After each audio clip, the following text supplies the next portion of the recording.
pagi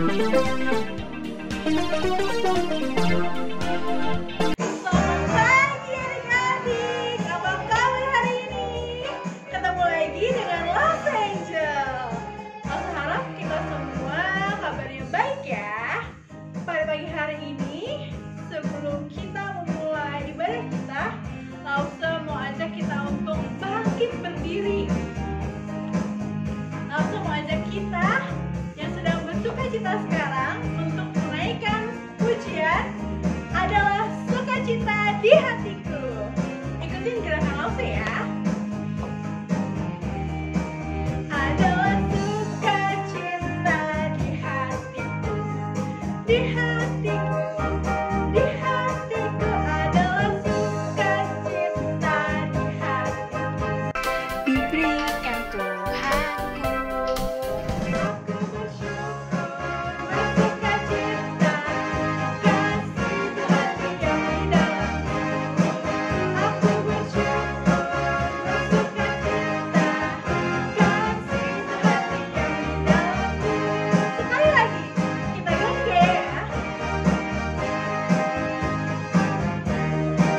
Adalah sukacita di hatiku, di hatiku, di hatiku adalah sukacita di hatiku.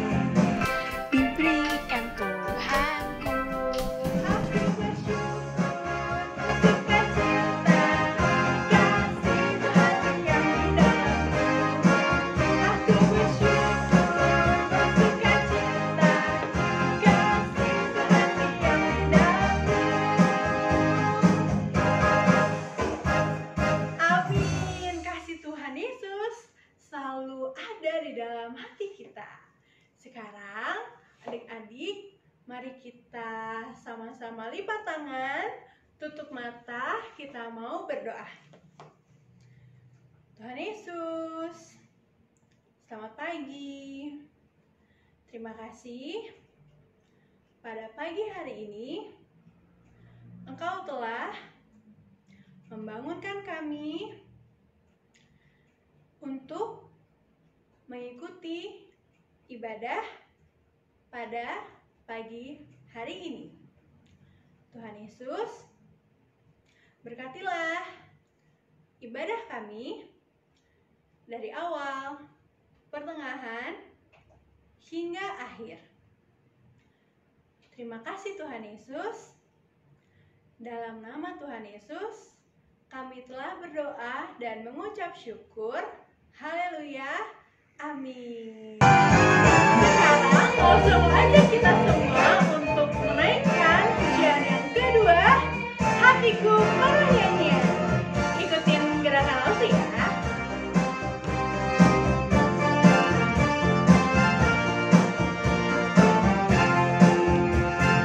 Hatiku penuh nyanyian, hatiku penuh nyanyian, hatiku bernyanyi untuk Raja segala raja. Dialah Raja, Raja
kita mendengarkan firman Tuhan, Lause mau tetap ajak kita untuk bangkit berdiri. Lause mau ajak kita menaikkan pujian, baca kitab suci.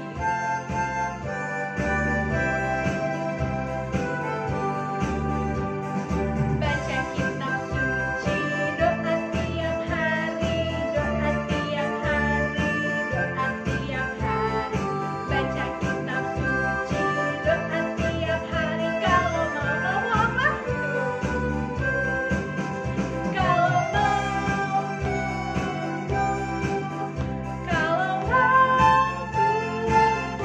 beri haleluya. Baca kitab suci, doa tiap hari. Kalau sekali lagi. Baca kitab suci, doa tiap hari, doa tiap hari, doa tiap hari. Baca kitab suci, doa tiap hari. Kalau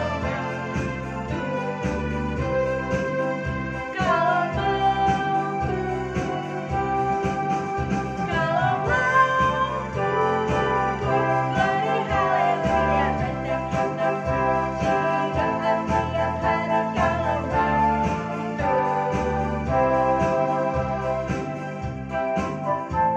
selamat mendengarkan firman Tuhan adik-adik. Halo anak-anak, mari kita berdoa dulu ya sebelum mendengarkan firman Tuhan. Mari lipat tangannya, tutup matanya. Tuhan Yesus, terima kasih kami boleh bernyanyi bersama-sama dengan lause-lause. Terima kasih kami boleh memuji Tuhan. Tuhan, kami akan mendengarkan firman Tuhan. Tolong kami agar kami dapat mengerti. Tolong Lause Andi juga agar dapat bercerita dengan baik. Terima kasih Tuhan, kami berdoa di dalam nama Tuhan Yesus. Amin. Baik anak-anak, tentu ada yang ingat 2 minggu lalu papanya Ruth dan Beth cerita tentang apa? Tentang siapa? Tentang Petrus dan Yohanes. Waktu itu mereka kemana? Mereka ke gereja atau ke bait suci. Wah, kok bisa ya? Bukannya nggak boleh ke bait suci atau ke gereja karena ada corona ya? Nah, waktu itu belum ada corona, makanya mereka nggak harus pakai masker. Nah, waktu itu mereka ketemu sama siapa? Mereka bertemu dengan orang lumpuh. Wah, mari kita bayangkan. Coba kalau dari kecil kita nggak bisa jalan. Kita lihat teman-teman kita bisa loncat-loncat. Teman-teman kita bisa lari-lari, main bola, senang-senang. Kita sendiri nggak bisa berjalan. Tentu hati kita sedih ya. Wah, kok aku seperti ini? Wah, zaman dulu orang lumpuh juga dianggap nggak bisa apa-apa. Ah, kamu nggak bisa jalan. Pasti kamu nggak bisa kerja. Kami nggak mau temenan sama kamu. Kamu nggak boleh masuk gereja. Nggak boleh masuk ke bait suci. Wah, dia sedih. Dia nggak bisa apa-apa. Padahal coba, kalau orang nggak bisa jalan, bisa menjahit nggak pakai tangannya? Bisa. Menjahit kadang-kadang nggak perlu pakai kaki. Bisa pakai tangan. Kalau orang yang nggak bisa jalan, bisa berhitung nggak atau buat jaga toko, hitung uang? Bisa, asal ada kursinya, dia tinggal duduk, jaga toko. Kalau orang yang lumpuh, nggak bisa jalan, bisa jadi tentara nggak? Jadi prajurit. Nah, di zaman dulu, kota-kota ada bentengnya. Dia bisa nggak punya kaki, tapi bisa di atas benteng mengamati dari jauh. Kalau ada musuh, dia bisa beritahu teman-temannya. Teman-teman, itu ada musuh di kejauhan. Salah deh, bukan musuh, penjual es krim ternyata. Wah, salah, orang jualan es krim. Tapi, walaupun dia lumpuh, dia bisa ngamatin dari jauh. Dia juga bisa pegang panah buat nembak dari jauh. Jadi, meskipun nggak bisa jalan, orang lumpuh bisa banyak melakukan pekerjaan yang kita nggak pikirkan. Bisa jadi guru, bisa jadi lause, bercerita. Bercerita kan pakai mulut, nggak harus pakai kaki. Wah, pasti banyak. Bisa juga masak, asal kompornya agak pendek atau dia ada kursinya. Nah, banyak yang bisa dilakukan orang lumpuh. Tapi zaman dulu, orang-orang bilang, "Hah, kamu nggak bisa jalan. Kamu pasti nggak bisa apa-apa. Kami nggak mau temenan sama kamu." Wah, dia sedih. Dia cuma bisa duduk di depan gereja, minta-minta uang. Wah, waktu itu siapa yang lewat? Siapa? Bukan Loso Martin. Bukan Loso Amon. Tapi siapa? Petrus dan Yohanes. Petrus dan Yohanes lihat dia. Dia lihat Petrus dan Yohanes. Mereka saling tatap-tatapan. Lalu yang lumpuh minta uang. Petrus dan Yohanes, wah, emas dan perak aku nggak punya. Juga belum isi OVO, Shopee Pay. Wah, kita kan belum ada handphone zaman ini. Wah, gimana? Nggak bisa. Wah, nggak ada uang buat kasih ke dia. Tapi Petrus ingat, Tuhan Yesus sudah disalib, lalu mati, kemudian bangkit, sekarang ada di surga. Dulu Tuhan Yesus juga waktu lahir di kota apa? Bethlehem. Tapi setelah Tuhan Yesus besar, dia lama di kota Nazaret. Nazaret kota kecil. Wah, orang yang tinggal di Nazaret suka dianggap, apaan sih dari Nazaret? Pasti nggak bisa apa-apa. Pasti nggak hebat. Kami nggak mau temenan sama kalian. Orang dari Nazaret juga dianggap tidak hebat. Wah, Tuhan Yesus pasti mengerti perasaannya orang-orang yang dianggap nggak bisa apa-apa. Tuhan Yesus pasti ngerti perasaannya orang-orang yang dianggap tidak hebat. Wah, Tuhan Yesus pasti mau memperhatikan si lumpuh. Lalu Petrus mungkin berdoa dalam hati, kemudian dia pegang tangannya si lumpuh. Dan apa yang terjadi? Seumur hidupnya si lumpuh itu nggak bisa berjalan. Tapi tiba-tiba kakinya jadi kuat. Lalu dia bisa berdiri. Wah, kaget dia. Dia bisa berjalan. Coba. Bisa berjalan. Bisa melangkah. Lalu dia coba melompat. Wah, bisa dia. Lalu dia coba menari. Wah, nggak bisa. Soalnya belum belajar. Tapi nanti kalau udah les balet, pasti bisa. Lalu dia coba terbang. Wah, bisa. Walaupun cuma 1 detik. Ya, disebut lompat sih sebenarnya. Tapi bisa. Wah, dia senang sekali. Dia memuji Tuhan. Saya bisa jalan. Wah, semua orang pada kaget lihat. Wah, ada apa itu? Apa ada musuh? Oh, apa ada penjual es krim? Oh, bukan penjual es krim. Itu ada orang yang lumpuh. Tapi dia udah bisa jalan. Wah, kok bisa ya? Wah, pasti. Ini siapa nih yang sembuhin? Petrus ya? Wah, mereka kerumunin Petrus. Lalu tepuk tangan. Petrus hebat. Wah, semuanya senang. Petrus, kamu jago, kamu hebat. Petrusnya bengong. Loh, kok semua puji aku ya? Bukan aku loh yang hebat. Kamu tahu? Tuhan Yesus. Tuhan Yesus yang kamu gak sukai. Tuhan Yesus yang kamu biarkan disalib. Tuhan Yesus itu yang berkuasa. Dia gak mati loh. Dia sudah bangkit. Dia sudah ada di surga. Dan dia yang menyembuhkan orang ini. Bukan aku. Wah, hebat ya Petrus. Dia dipuji loh. Tapi dia bilang bukan aku yang hebat. Tapi Tuhan Yesus. Wah, kalau kita juga jago dalam pelajaran. Atau pintar main game. Atau bisa main sepak bola. Kita juga harus ingat. Bukan aku yang hebat. Tuhan yang bikin aku bisa semuanya. Nah, tapi waktu orang-orang mendengarkan tentang Tuhan Yesus, ada yang gak senang. Mereka bilang, ini kok Petrus cerita tentang Tuhan Yesus ya? Tuhan Yesus itu kan sudah disalib, sudah masuk di kubur, kan sudah mati. Wah, Petrus kok bilang Tuhan Yesus bangkit? Pasti Petrus bohong ini. Terus mereka lapor, terus datang prajurit.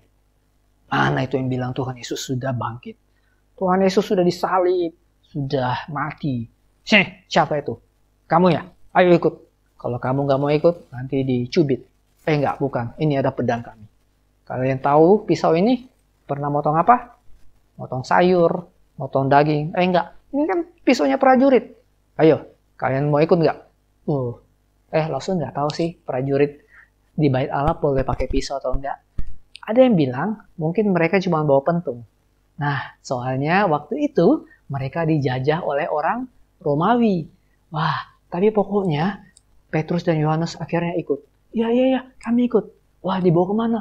Dibawa ke kurungan. Mereka dijebloskan. Wah, lalu pintunya ditutup. Lalu prajuritnya pergi. Habis itu balik lagi. Soalnya lupa dikunci. Dikunci. Habis itu kalian diam di situ. Kemudian pergi prajuritnya. Lupa ambil kuncinya dulu. Supaya nanti dia nggak buka pintu dong. Udah. Habis itu ditinggal semalam-malaman. Wah, malah nggak ada wifi, nggak ada Game Boy, nggak ada internet, nggak dikasih handphone lagi. Wah, gelap mungkin ya di dalam. Untung ada berdua, Petrus sama Yohanes. Nah, akhirnya malam berlalu.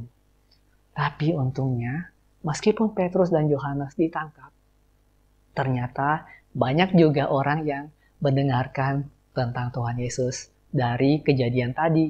Wah, mereka bilang, hebat ya, berarti Tuhan Yesus sudah bangkit. Tadinya cuma 3.000 orang yang percaya. Sekarang tambah 2.000 lagi. Ayo, 3.000 tambah 2.000 jadi berapa? Jadi 5.000 orang. Wah, itu baru laki-laki loh. Nggak tahu perempuannya mungkin lebih banyak lagi.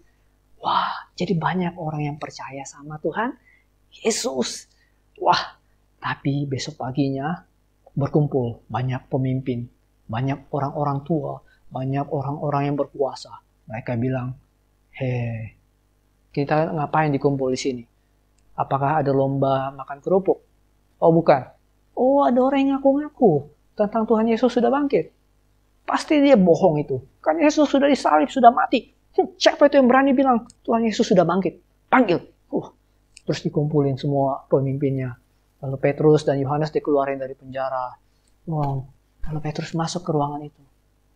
Dia ingat, jangan-jangan ini ruangan dulu, beberapa waktu lalu. Tuhan Yesus juga ada di sini. Dia disidang. Dia dimarahin. Dia mau disalib. Di ruangan ini jangan-jangan. Wah, aku nanti diapain ya? Tuhan Yesus saja disiksa. Gimana aku nanti? Wah, Petrus masuk. Lalu orang-orang nanyain Petrus. Kamu ya? Kamu ngajarin apa kemarin? Kamu menyembuhkan orang pakai kuasa siapa? Dalam hati mereka bilang, kalau sampai bilang Tuhan Yesus, pasti kamu bohong. Kan Yesus sudah disalib, sudah mati. Tapi Petrus diberikan keberanian sama Roh Allah. Roh Allah tidak kelihatan. Tuhan Yesus ada di surga, tapi juga ada di hatinya Petrus, memberikan keberanian. Petrus nggak takut lagi. Dia jadi berani. Dia juga dapat akal untuk menjawab. Dia jawab apa? Dia bilang gini, Pak, Bu, kami kan habis nyembuhin orang ya. Masa sih nyembuhin orang terus ditangkap? Kan nyembuhin orang berbuat baik ya. Masa berbuat baik terus ditangkap? Wah, kalian bayangin orang yang dengar itu, mereka diam-diam, ya juga ya. Kita ngapain tangkap ya? Salah deh kita. Tapi mereka diam-diam aja. Terus Petrus lanjutin. Kalian mau tahu ya, kami sembuhin pakai kuasa apa? Bukan aku yang hebat, tapi Tuhan Yesus yang ada di surga yang memberikan kemampuan supaya si lumpuh ini jadi sembuh. Wah, waktu dengar itu, semua orang-orang tua, pemimpin-pemimpin yang hebat itu kaget. Petrus dan Yohanes ini kayaknya nggak pintar deh. Tapi kok mereka bisa menjawab ya? Apalagi waktu itu Petrus menjawab mengutip dari Mazmur dan cerita tentang batu. Zaman dulu waktu orang bangun rumah, mereka pakai batu yang besar. Lalu mereka tumpuk jadi tembok. Tapi kadang-kadang mereka ketemu batu yang aneh, yang ukurannya gede sendiri, yang beda bentuknya. Lalu mereka bingung, ini batu apa ya? Nggak mau ini pasti batu nggak bisa apa-apa nih. Kami nggak mau sama batu ini, nggak mau pakai batu ini. Batu ini nggak ada temennya, buang aja. Padahal nanti setelah jadi temboknya baru mereka sadar. Oh, batu ini buat ditaruh di pojokan. Soalnya ukurannya beda sendiri. Ini batu yang kuat. Kalau batu ini ditaruh di pojokan, gedungnya bakal jadi kuat, temboknya jadi lurus. Jadi batu yang dianggap nggak bisa apa-apa, batu yang dianggap nggak punya teman, nggak hebat, ternyata justru batu yang penting. Tuhan Yesus yang katanya dari Nazaret, kota kecil yang nggak hebat, ternyata dia penting sekali karena dia memperhatikan orang-orang yang juga tidak hebat. Wah, ketika mendengarkan Petrus cerita itu, mereka pada bingung. Kok Petrus ngerti ya tentang Mazmur, tentang cerita batu itu? Wah, padahal Petrus kan kayaknya nggak sekolah sepintar kita. Siapa yang ngajarin dia? Mereka nggak tahu. Di dalam hati Petrus ada Roh Kudus. Nah, karena mereka bingung, mereka suruh Petrus keluar dulu. Kamu keluar dulu ya. Lalu mereka kemudian ngobrol. Gimana nih? Soalnya benar-benar orang lumpuhnya sembuh. Lalu seluruh kota udah dengar. Seluruh Yerusalem sudah tahu ada orang lumpuh sembuh. Masa kita hukum Petrus? Kita bilang dia bohong. Soalnya ada buktinya. Wah, nggak bisa nih. Ya udah kita ancam aja mereka ya.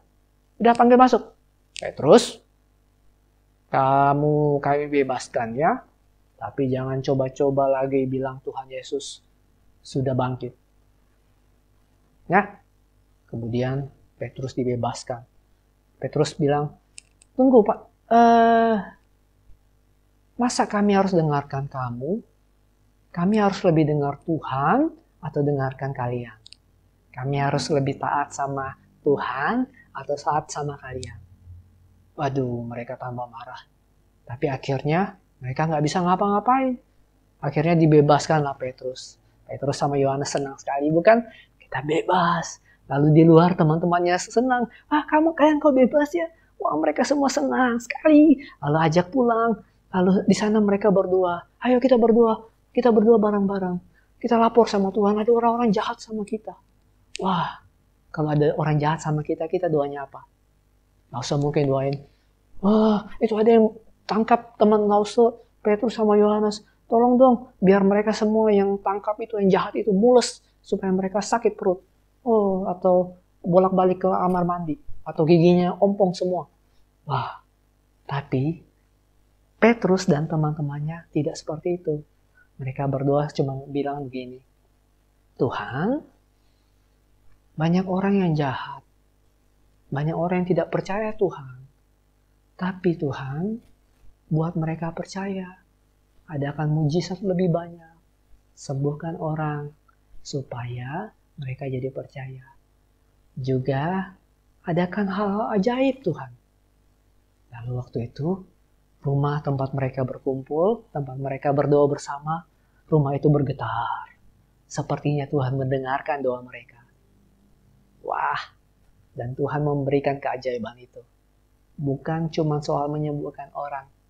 Tuhan memberikan mereka hati yang saling memperhatikan teman-temannya. Iya, ada teman aku yang belum makan. Ini aku kasih. Iya, ada teman aku yang susah. Ini aku bantu. Iya, ada teman aku yang gak tahu kerjain PR. Aku coba terangin sama dia. Iya, ada teman aku yang sedih. Aku coba hibur. Tuhan memberikan keajaiban di hati mereka. Supaya mereka sayang teman-teman. Wah, waktu itu orang-orang yang belum percaya Tuhan lihat. Kok yang ikut Tuhan Yesus semuanya baik-baik ya? Kok sayang teman-temannya ya? Wah, kami juga mau percaya sama Tuhan Yesus. Ajaib ya, orang bisa saling sayang seperti itu. Wah, seperti itu Tuhan memberikan keajaiban. Bukan cuma menyembuhkan orang, tapi lewat hati kita sayang sama teman-teman, sayang sama kakak adik, sayang sama orang tua. Sehingga tetangga kita, teman sekolah kita bisa lihat. Wah, seperti ini pengikut Tuhan Yesus. Hebat ya. Pasti Tuhan Yesusnya juga hebat. Mereka mau memperhatikan orang-orang yang gak punya teman, orang-orang yang gak dianggap hebat. Tuhan Yesus juga seperti itu. Mau memperhatikan orang-orang yang gak hebat, orang-orang yang gak punya teman. Kita juga bisa seperti itu. Mari kita berdoa sambil kita ingat siapa-siapa yang bisa kita sayangi, yang bisa kita tolong, yang bisa kita doakan, yang bisa kita hibur. Teman-teman kita, atau papa mama kita, atau mungkin orang-orang yang kita kenal. Mari kita berdoa. Tuhan Yesus, kami bersyukur Tuhan memperhatikan si lumpuh yang gak punya banyak teman, yang dianggap orang gak bisa apa-apa. Kami bersyukur Tuhan juga pernah merasakan dianggap orang gak bisa apa-apa, dianggap orang-orang tidak mau punya teman seperti Tuhan. Tetapi Tuhan Yesus sabar, Tuhan Yesus tetap mau sayang banyak orang. Tolong kami agar juga bisa sayang orang-orang dan juga kami berani menceritakan tentang Tuhan Yesus. Sama seperti Petrus berani bercerita tentang Tuhan Yesus.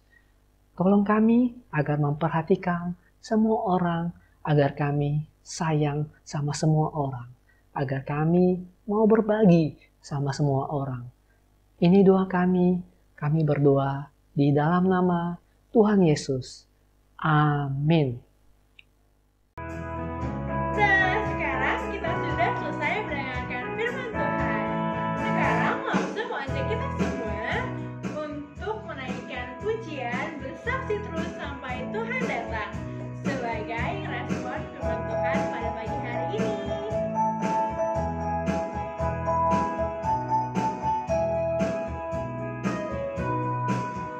Bersaksi terus sampai Tuhan datang. Bersaksi terus sampai Tuhan datang. Bersaksi, bersaksi, bersaksi, haleluya. Bersaksi terus sampai Tuhan datang. Sekali lagi ya. Bersaksi terus sampai Tuhan datang. Bersaksi terus sampai Tuhan datang. Bersaksi, bersaksi, bersaksi, haleluya. Bersaksi terus sampai Tuhan datang. Sekarang tiba waktunya bagi kita untuk memberikan persembahan. Dipersiapkan ya persembahannya adik-adik. Sambil kita memberikan persembahan, langsung mau ajak kita menaikkan pujian persembahan kami. Persembahan kami pada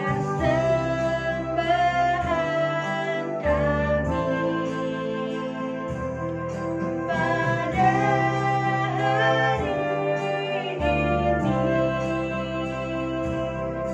kiranya Tuhan terimalah dengan segenap hati. Sekali lagi. Persembahan kami pada hari ini, kiranya Tuhan terimalah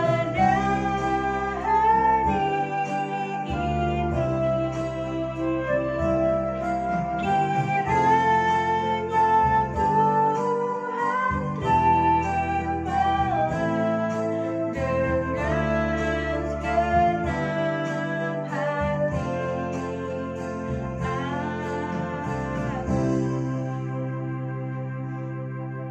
Doa persembahan akan dipimpin oleh Angelin. Teman-teman, mari kita bersatu dalam doa. Tuhan Yesus, sekarang kami sudah melakukan persembahan ini ya Tuhan. Kami mohon terimalah persembahan ini sebagai ucapan syukur atas berkat-berkat yang telah Engkau berikan kepada kami. Kiranya Tuhan juga memberkati setiap tangan-tangan yang telah memberi persembahan maupun yang memberi. Dalam nama-Mu ya Tuhan, kami sudah berdoa. Haleluya. Amin. Amin. Terima kasih Angelin. Untuk menutup ibadah kita pada pagi hari ini, langsung mau ajak kita untuk menaikkan pujian Bapa, terima kasih.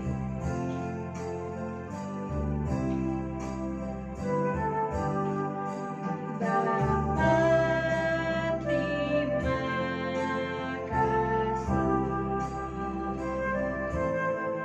Bapa, terima kasih.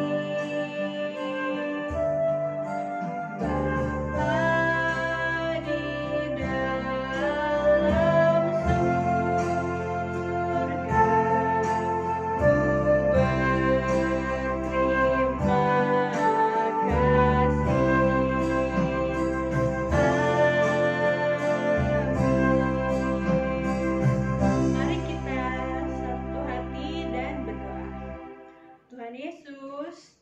Terima kasih, Engkau telah menyertai ibadah kami dari awal, pertengahan, hingga akhirnya.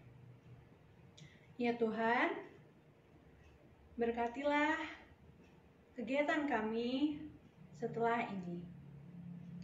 Terima kasih Tuhan Yesus.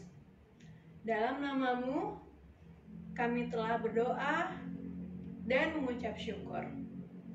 Haleluya. Amin. Sudah selesai ibadah kita pada pagi hari ini. Selamat hari Minggu adik-adik. Sampai bertemu minggu depan. Tuhan Yesus memberkati.